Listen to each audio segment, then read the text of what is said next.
హల్లెలూయా! దేవునికి స్తోత్రం. మనమందరం ఈ విధంగా కలుసుకోవడానికి అవకాశం ఇచ్చిన దేవునికే వందనాలు. మొదటగా మనం ఇప్పుడు ఒక ప్రార్థన చేసుకొని, తర్వాత పాట పాడి దేవుని స్తుతించి, తర్వాత వాక్యోపదేశంలోనికి వెళ్దాము. ప్రార్థన. పరిశుద్ధ జీవాధిపతి జీవంగల దేవ యేసయ్య, ఈ విధంగా అందరినీ కలుసుకునేందుకు అవకాశం ఇచ్చినందుకు మీకే వందనాలు తండ్రి. ఇప్పుడు వాక్యం వింటున్నందరికీ వాక్యం బాగా అర్థమయ్యేందుకు, అలాగే ఆరాధనలో పాల్గొని మీ ఆశీర్వాదాలను పొందుకునేందుకు సాయం చేయండి. నజరేయుడనే నామములో ప్రార్థిస్తున్నాం తండ్రి. ఆమేన్. Thank you Jesus. సిలువేనా శరణాయనురా, నీ సిలువేనా శరణాయనురా, సిలువయందే ముక్తి బలము చూచితిరా, సిలువయందే ముక్తి బలము చూచితిరా, నీ సిలువేనా శరణాయనురా, నీ సిలువేనా శరణాయనురా,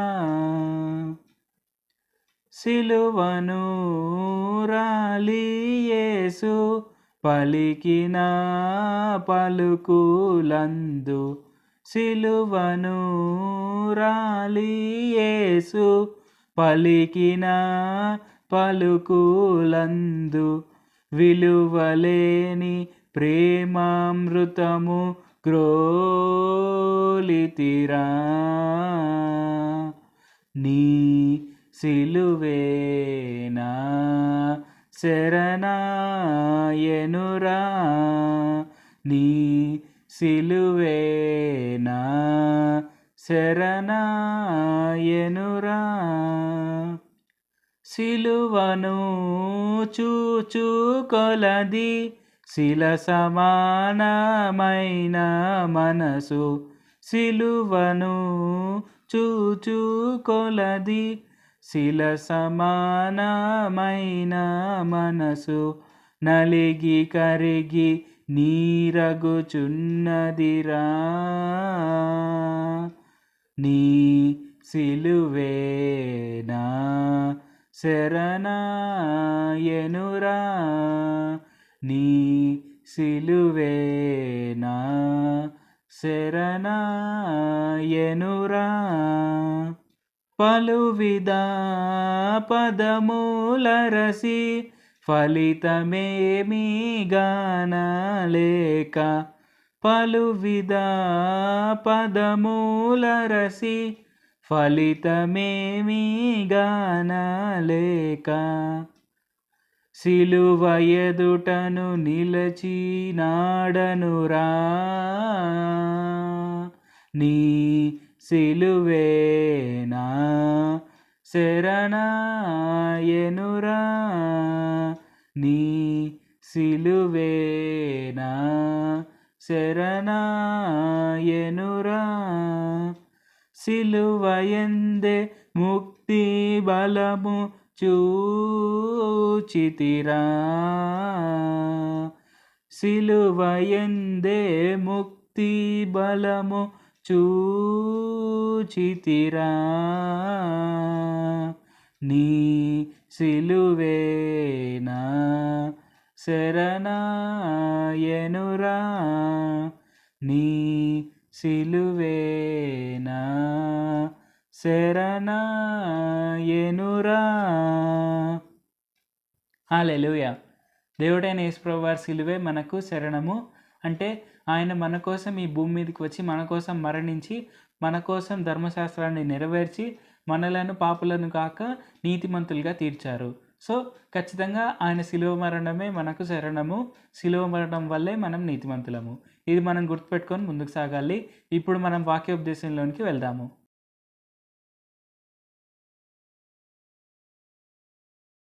హల్లెలూయా! దేవునికి స్తోత్రం. మనమందరం ఈ విధంగా కలుసుకోవడానికి ఇంకొకసారి అవకాశం ఇచ్చిన యేసుప్రభు వారికి వందనాలు. సో మనము ఈరోజు దేని గురించి తెలుసుకుందాము అంటే, ఇప్పుడు యేసుప్రభు వారు మనకు ఒక్కొక్క రోజు ఒక్కొక్క మాట చెప్తుంటారనమాట. సో, ఫర్ ఎగ్జాంపుల్ గనుక చూసుకున్నట్లయితే ఏంటి, ఇజ్రాయేలీలకు ఆయన ధర్మశాస్త్రాన్ని ఇచ్చారనమాట. సో, ధర్మశాస్త్రాన్ని ఇచ్చి, ఓకే మీరు ఇలాగ జీవించాలి, ఇలాగ మాట్లాడాలి, మీరు ఇలాంటి బట్టలు వేసుకోవాలి, లేకుంటే ఇలాగ ఉండాలి. సో, మీరు బలులు అర్పించేటప్పుడు ఇలాగ అర్పించాలి. సో, ఇలాగని వాళ్ళకు ప్రతి ఒక్కటి రూల్స్ ఉండేవన్నమాట. సో, ఓకే ఈ రూల్స్ ప్రకారంగా మీరు జీవిస్తే మీరు ఆశీర్వదింపబడతారు.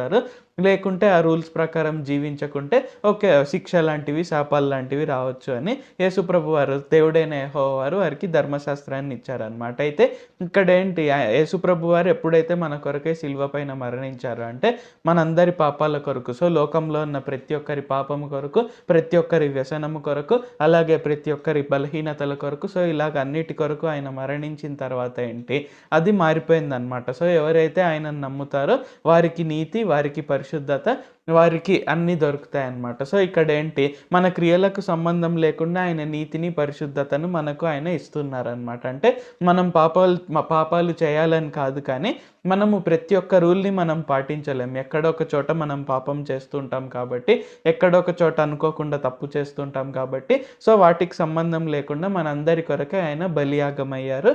సో ఇక్కడేంటి మనం నీతిమంతులము, పరిశుద్ధులము. అయితే ఇక్కడేంటి మనం ఆ కాలంలో ఇశ్రాయేలీలు కనుక చూసుకున్నట్లయితే ఏంటి, యేసుప్రభు వారు పుట్టిన తర్వాత కూడా సో పరిసయ్యులు కావచ్చు, సద్దూకయ్యులు కావచ్చు, శాస్త్రులు కావచ్చు, వీరందరూ ఏంటి యేసుప్రభు వారు అంటే దేవుని కుమారుడు మన కొరకే పుట్టాడు, మన కొరకే చనిపోతున్నాడు అనేది గుర్తించకుండా ఇక్కడ ఏంటి యేసుప్రభు వారితో ఎప్పుడు వాగ్వాదాలు పెట్టుకోవడము, యేసుప్రభు వారిని ఎలాగ చంపేద్దామా అని ఆలోచించడము, సో ఇలాగ చేస్తూ వచ్చారనమాట. సో ఇక్కడ చూసుకున్నట్లయితే ఏంటి వారు టైంని బట్టి వారు మారలేకపోయారనమాట. అంటే యేసుప్రభు వారు ఓకే నిన్న ఇది చెప్పారు కరెక్టే, ఈరోజు ఏం చెప్తున్నారు అనేది వారు ఆలోచించకుండా ఏంటి ధర్మశాస్త్రాన్ని ఇంకా పట్టుకొని ఉన్నారనమాట. సో పరిసయ్యులు, సద్దూకయ్యులు, శాస్త్రులు అందరు కలిసి సో ఒక రకంగా అలాగ ఉండడం వల్లనే సిలువ పైన యేసుప్రభు వారిని వారు మరణించడానికి అప్పగించారు కరెక్టే.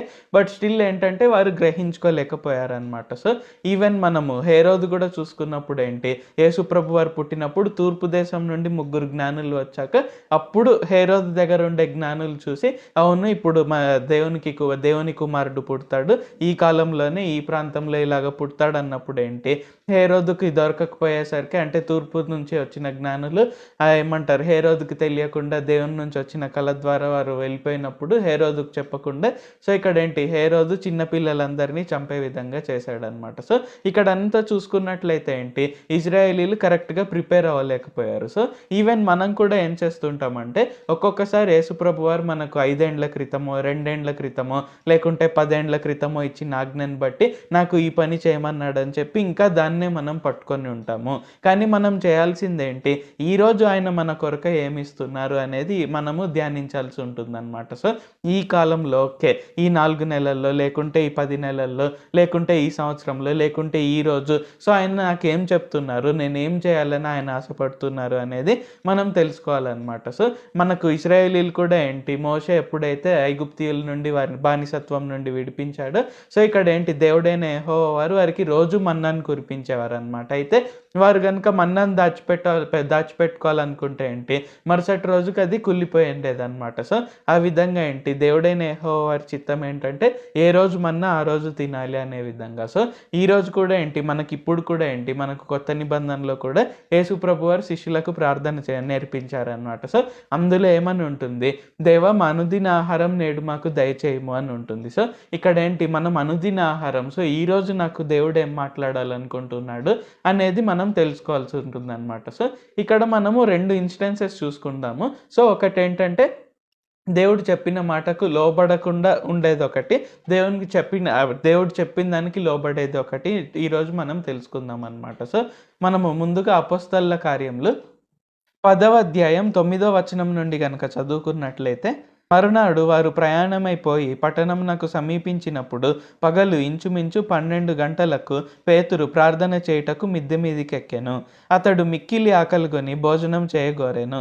ఇంటివారు సిద్ధం చేయుచుండగా అతడు పరవశుడై ఆకాశము తెరవబడుటయు, 4 చెంగులు పట్టి దింపబడిన పెద్ద దుప్పటి వంటి ఒక విధమైన పాత్ర భూమి మీదికి దిగి వచ్చుటయు చూచెను. అందులో భూమి యందుండు సకల విధములైన చతుష్పాద జంతువులను, ప్రాకు పురుగులను, ఆకాశ పక్షులను ఉండెను.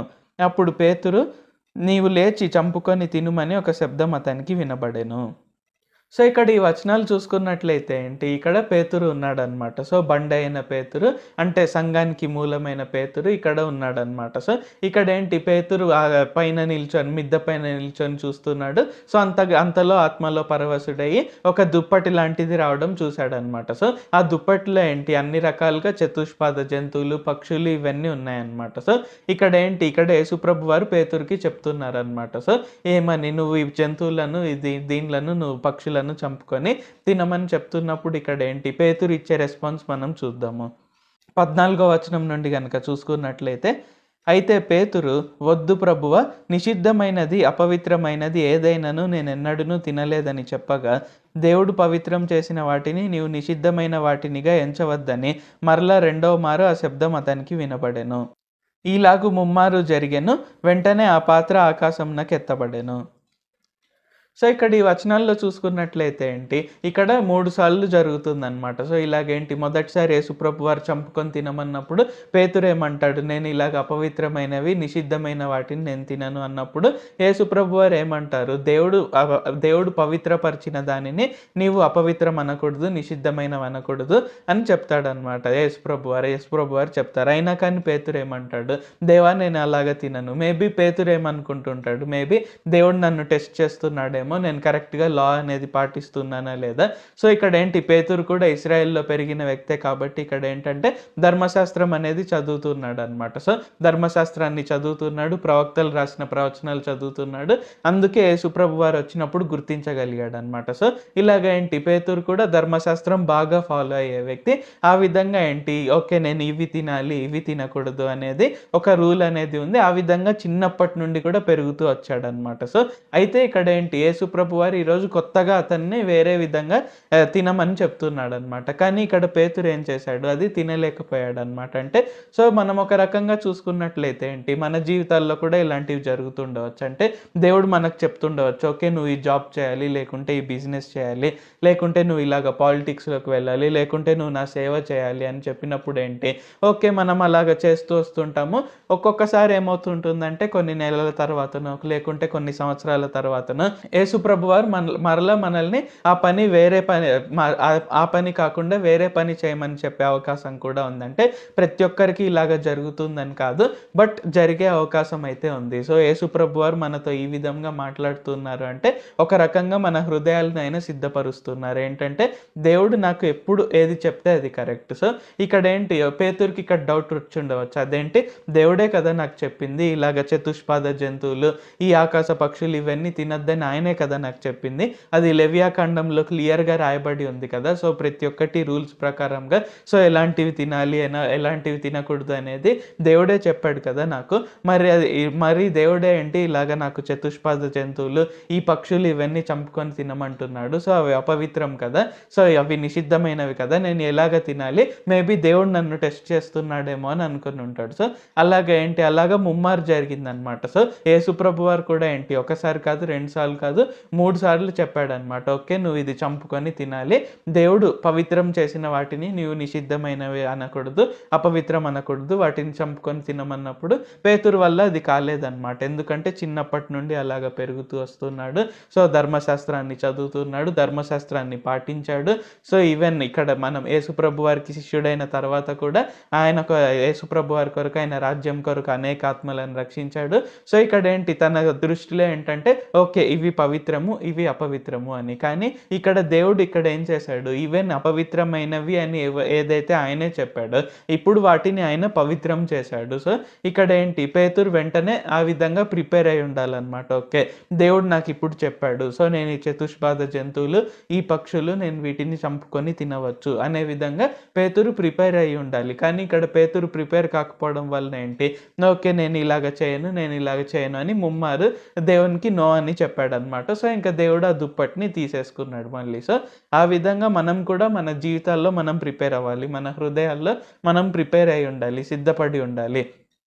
దేవుడు నాకు ఈరోజు ఏది చెప్తే అది కరెక్ట్. సో, ఇక్కడ మనం చూసుకున్నట్లయితే ఏంటి, మనం ఒక్కొక్కసారి ప్రిపేర్ కాలేమనమాట. సో, ఫర్ ఎగ్జాంపుల్ సువార్త పరంగా చూసుకున్నా కూడా ఏంటి, మనం ఒక 10 ఏండ్ల క్రితము, 15 ఏండ్ల క్రితము మనం ఒకలాంటి సువార్తను వినేవాళ్ళము. ఇప్పుడు ఒకలాంటి సువార్త వింటున్నాం. సో, ఇక్కడైతే ఏంటి, మనలో కొంతమంది అపోజ్ చేస్తుంటాం. అంటే ఫర్ ఎగ్జాంపుల్ ఇప్పుడు కృప గురించి చెప్తే ఏంటి, కృప గురించి చెప్పేదంతా తప్పు. మనం ఈ రూల్స్ పాటించాలి. ఇలాగ ఉంటేనే మనం పరలోకానికి వెళ్తాము అని. కానీ ఇక్కడ ఏంటి, యేసుప్రభు వారు యాక్చువల్‌గా మన కొరకై సిలువ పైన మరణించి, ఇక్కడ ఏంటి, మనము ఆల్రెడీ మనలను నీతిమంతులుగా, పరిశుద్ధులుగా తీర్చిదిద్ది మన పేర్లను ఆల్రెడీ ఆయన జీవ గ్రంథంలో వ్రాసారు. అయితే మనం అది ఒక్కొక్కసారి నమ్మలేక ఏంటి, మనం ఏదైనా తప్పు చేసినప్పుడు, పాపం చేసినప్పుడు మనమే ఫీల్ అయిపోతుంటాం. ఇంకేముంది, నేను నరకానికి చాలా దగ్గరలో ఉన్నాను. యేసుప్రభు వారు నన్ను క్షమిస్తారో లేదో, నేను పాపిని, నేను ఇలాంటి వాడిని, అలాంటి వాడిని అని మనల్ని మనం కించపరుచుకుంటూ బాధపడుతూ మనం ఉంటాము. కానీ ఇక్కడ ఏంటి, యేసుప్రభు వారు ఆల్రెడీ మన కొరకై సిలువ పైన మరణించి ఆయన మన పాపాలన్నిటినీ క్షమించేశారు, మన దోషాలన్నిటినీ క్షమించేశారు.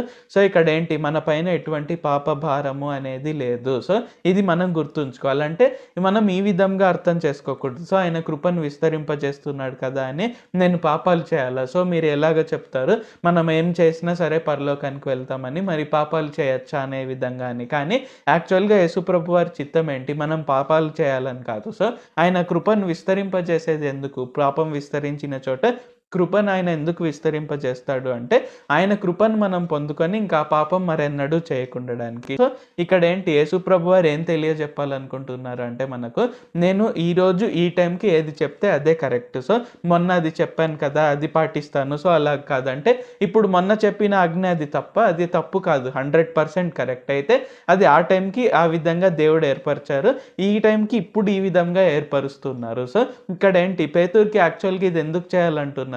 పేతురు ఏంటంటే అంతవరకు ఓన్లీ ఇశ్రాయేల్ ప్రాంతంలోనే యూదులకే, ఇశ్రాయేలీలకే, వారికే సువార్తను ప్రకటిస్తున్నాడు అనమాట. కానీ ఇక్కడ యేసుప్రభు వారి యొక్క చిత్తం ఏంటి, మీరు సర్వలోకంనకు వెళ్ళి సర్వ సృష్టికి సువార్తను ప్రకటించి నాకు శిష్యులనుగా చేయండి అనేది యేసుప్రభు వారి యొక్క చిత్తం. సో ఇక్కడ ఏంటి, యూదులకు, ఇశ్రాయేలీలకు ఆ కాలంలో ఏంటంటే అన్యజనులు అంటే వారికి ఒకలాంటి ఇది ఉంటుందన్నమాట. అంటే మేము పవిత్రులము, అంటే మేము దేవుడైన యెహోవాని తెలుసుకున్నాము, నిజ దేవుడని మేము తెలుసుకున్నాము.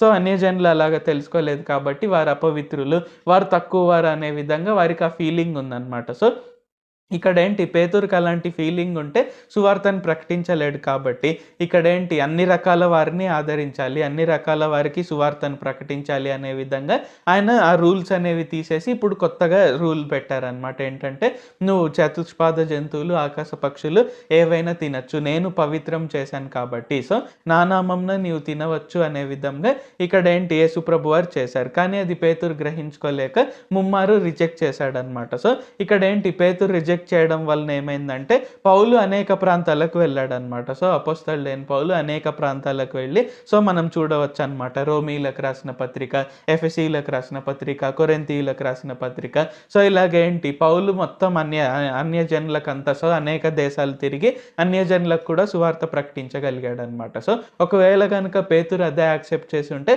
పౌలుకు బదులుగా పేతురు వెళ్ళి ఉండవచ్చు అనమాట. సో అఫ్కోర్స్ ప్రతి ఒక్క శిష్యుని పట్ల ఆయన చిత్తం ఏంటంటే అందరూ అన్ని దేశాలకు తిరిగి సువార్త ప్రకటించాలని. అయితే మొట్టమొదటగా అది పేతురుకు వచ్చింది, పేతురు అది అంతగా గ్రహించుకోలేక ఆయన అలాగా వెళ్ళాడనమాట. సో అయినప్పటికీ కూడా ఇక్కడ ఏంటి, ఆ తర్వాత ఇటలీ నుండి కొర్నేలి అనే ఒక వ్యక్తి వస్తాడు.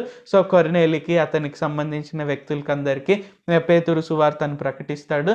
అండ్ ఆ తర్వాత ఇజ్రాయేలీలు అపోజ్ చేస్తారనమాట. సో నువ్వు అన్యజనులతో ఎలాగ చేయగలుగుతావు అన్నప్పుడు, సో దేవుడు నాకు ఇలాగ ఈ దర్శనం చూపించారు, ఒక దుప్పటి వచ్చింది, సో అందులో ఇలాగ చతుష్పాద జంతువులు, సో ఈ నిషిద్ధమైన జంతువులు, పక్షులు ఇవన్నీ ఉన్నాయి, సో అవి తినమన్నప్పుడు నేను తినలేదు.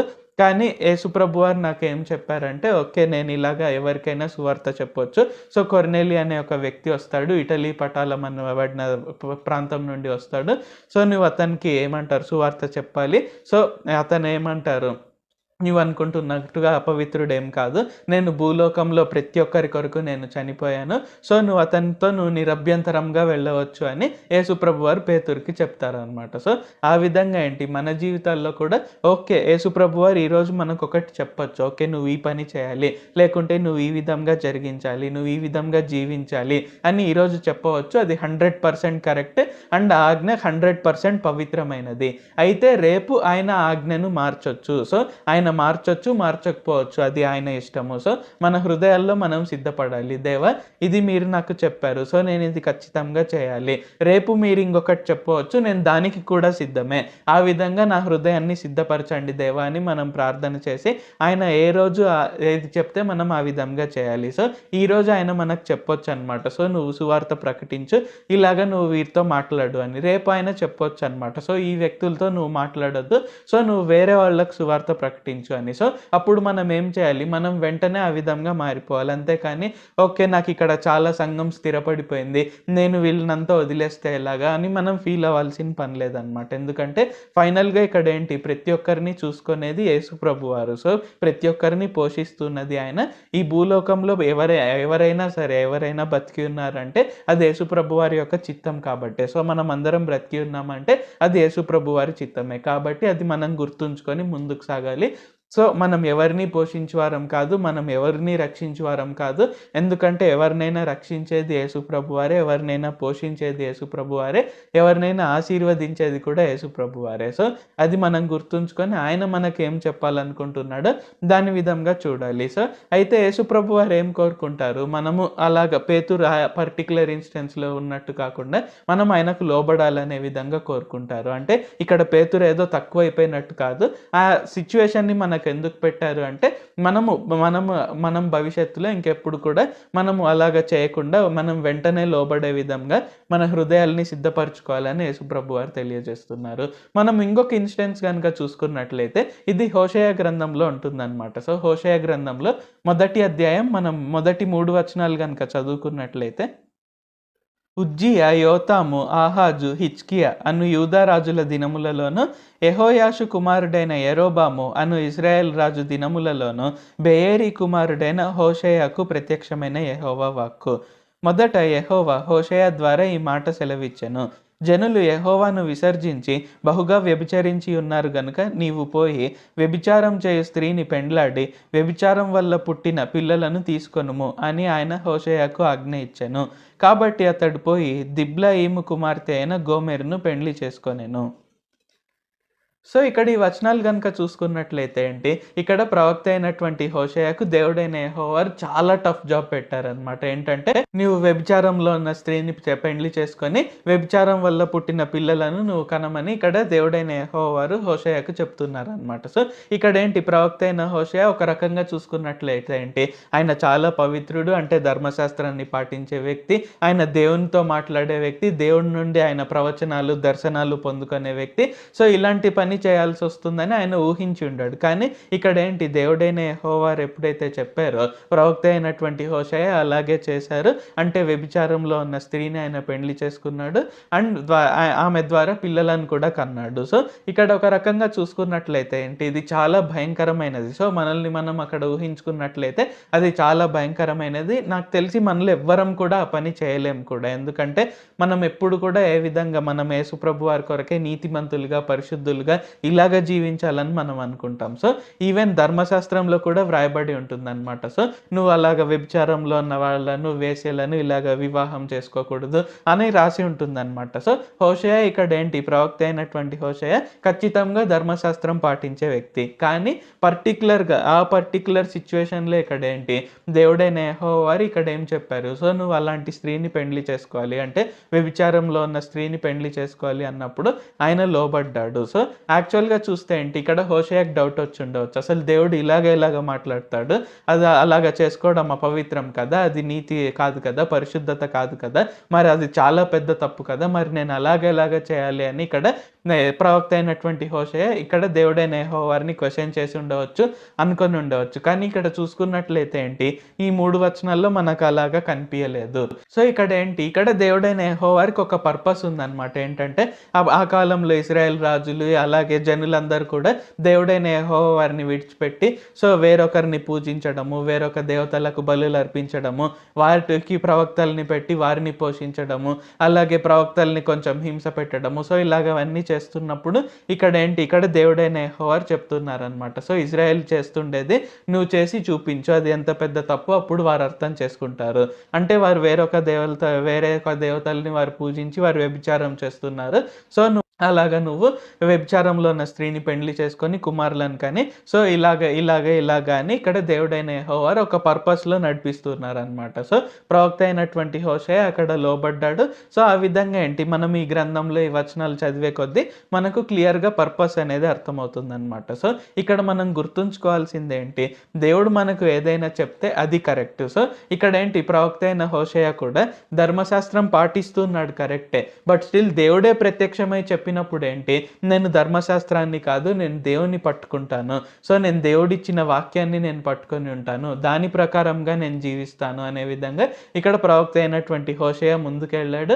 మనం ఇక్కడ చూసుకున్నట్లయితే ఈ రోజు ఈ పరిస్థితిలో చూసుకున్నట్లయితే ఏంటి, హోషేయ గురించి మనం మాట్లాడుతున్నాము. సో హోషేయ ఎంత కరెక్ట్గా చేశాడు అనేది మనం మాట్లాడుతున్నాము. సో యాక్చువల్గా అది తప్పే, కానీ దేవుడు చెప్పాడు కాబట్టి అది కరెక్ట్. సో ఆ విధంగా మనం ముందుకు సాగాలి. అంటే ఇక్కడ మనం చూసుకున్నట్లయితే ఏంటి, అలాగ ప్రతి ఒక్కరికి ప్రతిరోజు అలాగ జరుగుతుందని కాదు, ఒక్కొక్కసారి సమ్ స్పెషల్ ఇన్స్టెన్సెస్లో ఇలాగ జరగవచ్చు. ఎప్పుడో ఒకసారి మన జీవితంలో మనం అంతవరకు నమ్మింది కూడా కాదు, నువ్వు ఇలాగ నన్ను నమ్మాలి, ఈ విధంగా నా పైన విశ్వాసం ఉంచాలి అని యేసుప్రభు వారు చెప్పినట్లయితే ఏంటి, మనం వెంటనే ఆ మాటను పట్టుకోవాలి, కానీ మనం ముందున్న దాన్ని మనం పట్టుకోకూడదు. సో ప్రతిరోజు అనుదిన ఆహారం. సో దేవా నేను కరెక్ట్ ట్రాక్లో ఉన్నానా, అంటే నా పట్ల మీకు ఉన్న చిత్తంలో నేను కరెక్ట్గా ముందుకు వెళ్తున్నానా, ఈరోజు నాతో మీరేం మాట్లాడతారు అనే విధంగా మనం ముందుకు సాగుతూ ఉండాలి. అండ్ దేవుడు ఖచ్చితంగా ఏ రోజుకి ఆ రోజు మనకు ఏ సమయానికి ఆ సమయానికి ఖచ్చితంగా మనకు మాట అనేది ఆయన చెప్తారు, ఆయన వాక్యాన్ని మనకి ఇస్తారు, ఆయన చిత్తాన్ని తెలుపుతారు. మనం ఆ విధంగా ముందుకు సాగాలి.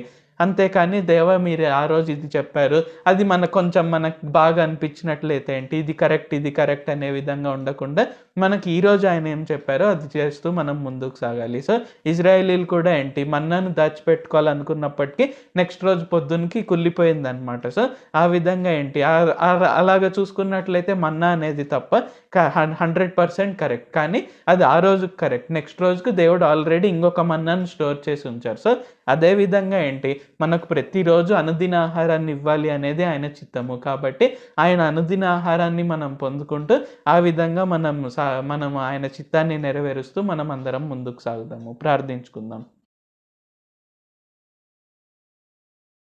ప్రభువా దేవా సర్వాధికారి, మాకు ఇంకొకసారి ప్రార్థించుకునేందుకు అవకాశం ఇచ్చినందుకు వందనాలు తండ్రి. మీరు మా కొరకే చేసిన ప్రతి ఒక్క మేలుని బట్టి మీకు వందనాలు, స్తుతులు, స్తోత్రాలు తండ్రి. ఈరోజు వాక్యంని బట్టి వందనాలు తండ్రి. మీరు ప్రతిరోజు మా కొరకే అనుదిన ఆహారాన్ని సిద్ధపరిచి ఉన్నారు అని తెలియజేసినందుకు వందనాలు తండ్రి. అంటే మీరు ఏ టైంలో ఏది చెప్తే అదే కరెక్ట్, మేము ముందు రోజుది మళ్ళీ పట్టుకొని ఈరోజు ఆజ్ఞని మేము మిస్ అవ్వకూడదు అని తెలియజేసినందుకు వందనాలు తండ్రి. ఎలాగైతే పేతురుకు మీరు దుప్పటి ద్వారా చతుష్పాద జంతువులు, పక్షులు అన్నీ నిషిద్ధమైనవన్నీ మీరు ఎలాగైతే జంతువులని ఇచ్చి అవి చంపుకొని తినమన్నప్పుడు పేతురు మీ మాటను అంతగా చూసుకోకుండా ధర్మశాస్త్రాన్ని పట్టుకొని ఉన్నాడు తండ్రి. ఆ విధంగా మీరు ముమ్మారు అతనికి చెప్పి దేవుడు పవిత్రం చేసిన వాటిని నువ్వు నిషిద్ధమైనవి అపవిత్రము అనకూడదని చెప్పినప్పటికీ పేతురు అలాగా చేశాడు తండ్రి. తద్వారా అన్యజనులకు పౌలు వలె సువార్తను ప్రకటించలేకపోయాడు తండ్రి. అలాగా మేము మా జీవితంలో మేము జరిగించకుండా మీరు మాకు ఇప్పుడు ఏదైతే చెప్తున్నారో దాన్నే మేము గుర్తించి మేము ఆ ఆజ్ఞనే మేము పాటించుటకు, ఆ విధంగా మీ చిత్తంను నెరవేర్చుటకు సహాయం చేయండి తండ్రి. ఆ విధంగా మేము అనవసరమైనటువంటిని మేము పట్టించుకోకుండా మీరు ఈరోజు మాకేం చెప్తున్నారో, ఈరోజు మీరు మాకు ఏ మన్నానైతే ఇస్తున్నారో ఆ మన్నాను మేము భుజించుటకు సహాయం చేయండి తండ్రి. అలాగే హోషేయకు మీరు చాలా టఫ్ జాబ్ అప్పగించారు తండ్రి. చాలా టఫ్ జాబ్ అప్పగించినప్పటికీ ఆయన అలాగే మిమ్మల్ని క్వశ్చన్ చేయకుండా అలా ఆయన ఏం ఆలోచించుకోకుండా వ్యభిచారంలో ఉన్న స్త్రీని పెండ్లి చేసుకొని ఆమెతో పిల్లలను కన్నాడు తండ్రి. మీరు ధర్మశాస్త్రంలో అలాగ చేయడం తప్పని చెప్పినప్పటికీ మీ మాట చొప్పున ఆయన అలాగ చేశాడు తండ్రి. ఆ విధంగా మేము కూడా మీరు మాతో ఏ సమయంలో ఏదైతే మాట్లాడాలనుకుంటున్నారో మీ మాటలను మేము విని ఆ విధంగా నడుచుకొనుటకు సహాయం చేయండి తండ్రి. నిన్న అది చెప్పారు, మొన్న అది చెప్పారు, ఒక 5 సంవత్సరాల క్రితం ఇది చెప్పారు అని మేము కారణాలు వెతుక్కోకుండా మీరు ఈరోజు మాకు ఈ సమయంలో ఈ క్షణంలో మీరు మాకు ఏదైతే చెప్తున్నారో అది మేము పాటించుటకు మా హృదయాలను సిద్ధపరచండి, మా హృదయాలను విశాలపరచండి తండ్రి. అలాగని మేము ఆజ్ఞలన్నీ పాటించకూడదు అలాగ కాదని కాకుండా మీరు మాకు ఏదైతే మేము మీ చిత్తంలో నడవాలనుకుంటున్నారో ఆ విధంగా నడుచుకొనుటకు ఇలాగ ఎప్పుడైనా మీరు మాకు చెప్పినప్పుడు మేము ఖచ్చితంగా లోబడుటకు సహాయం చేయండి. నజరేయుడైన సర్వశక్తిగల యేసుక్రీస్తు నామంలో ప్రార్థిస్తూ ఉన్నాం తండ్రి. Amen. Thank you Jesus. So దేవుడు మనల్ని అందరినీ ఆశీర్వదించును గాక. సో మనం గుర్తించాల్సింది ఏంటంటే ఓకే ఇలాగ దేవుడు చేస్తాడేమో అని మనం ఇష్టం వచ్చినట్టు కాకుండా దేవుడు మనకు ఏదైతే చెప్పాలనుకుంటున్నాడో అది మనం క్లియర్గా విని ఆ విధంగా మనం ముందుకు సాగే విధంగా మన హృదయాల్ని మనం సిద్ధపరచుకోవాలి. ఆ విధంగా ప్రార్థన చేయాలి. దేవా నా హృదయాన్ని సిద్ధపరచండి, నా హృదయాన్ని విశాలపరచండి, మీరు ఏది చెప్తే అది చేయడానికి నాకు శక్తి సామర్థ్యాలను ఇవ్వండి అని మనము ఆ విధంగా దేవునికి ప్రార్థన చేస్తూ మనం ఆయన నుండి శక్తి పొందుతూ మనం ఆ విధంగా ఆయన చిత్తాన్ని జరిగిస్తూ మనం ముందుకు సాగాలి. సో ఇప్పుడు మనం ఒక కీర్తన ద్వారా దేవుని ఆరాధించుకొని స్తుతించుకొని ఈ కూడికను మనం ముగించుకుందాం.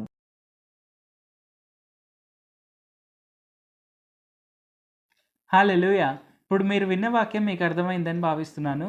ఇప్పుడు మనం ఒక కీర్తన పాడుకొని దేవుని స్తుతించి ఈ కూడికను ముగించుకుందాం.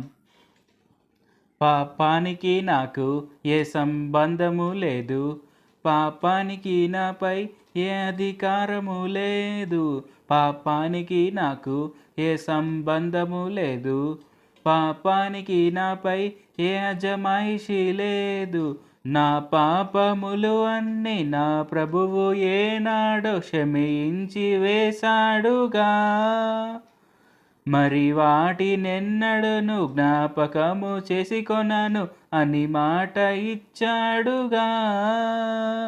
నేనున్నా నా యేసుని కృప క్రింద, నేలేను ధర్మశాస్త్రం క్రింద.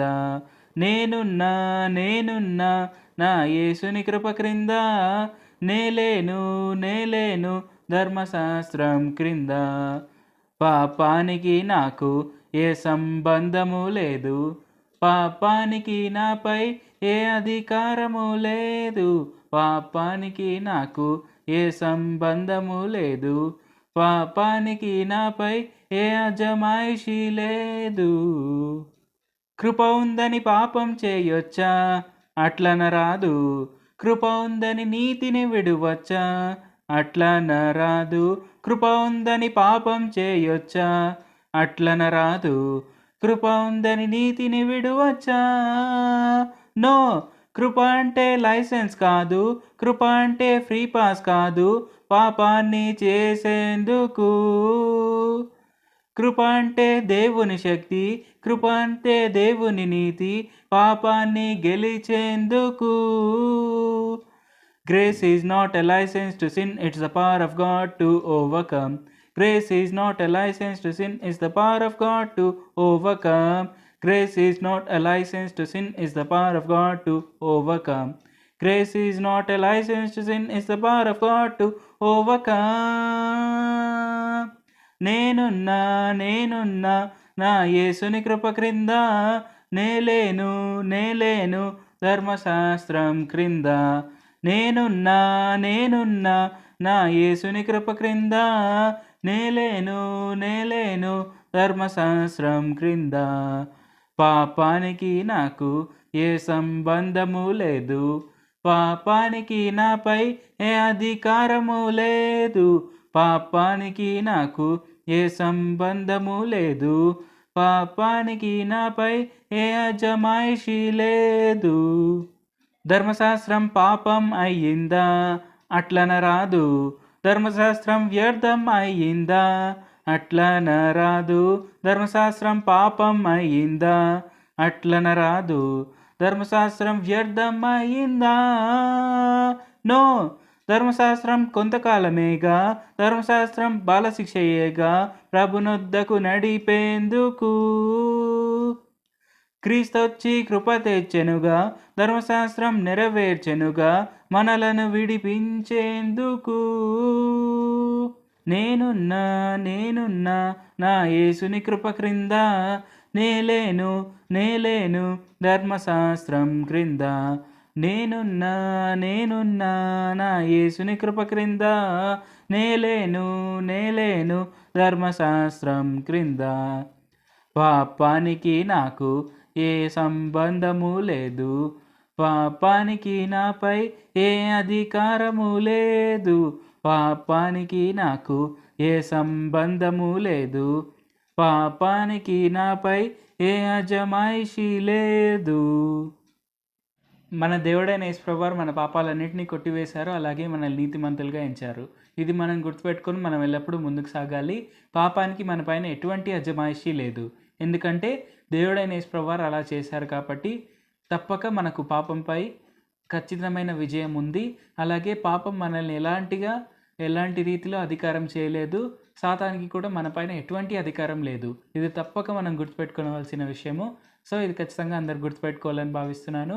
దేవుడైన యేసుప్రభువారు ఏమి చెప్పినా అది మనం వినాలి, ఎందుకంటే దేవుడైన యేసుప్రభువారు ఒక పెద్ద ప్లాన్ కలిగి ఉన్నారు కాబట్టి మనకి ఏదైనా చెప్తారు. సో మన జీవితంలో నెక్స్ట్ టైం జరగబోతుందో కూడా దేవుడైన యేసుప్రభువారికి క్లియర్ కట్గా తెలుసు. ఇది మనం గుర్తించి ముందుకు సాగాలి. మనం నెక్స్ట్ టైం కలుసుకునే వరకు దేవుడు మనల్ని అందరినీ ఆశీర్వదించిన గాక. God blesses all. Amen. Thank you Jesus.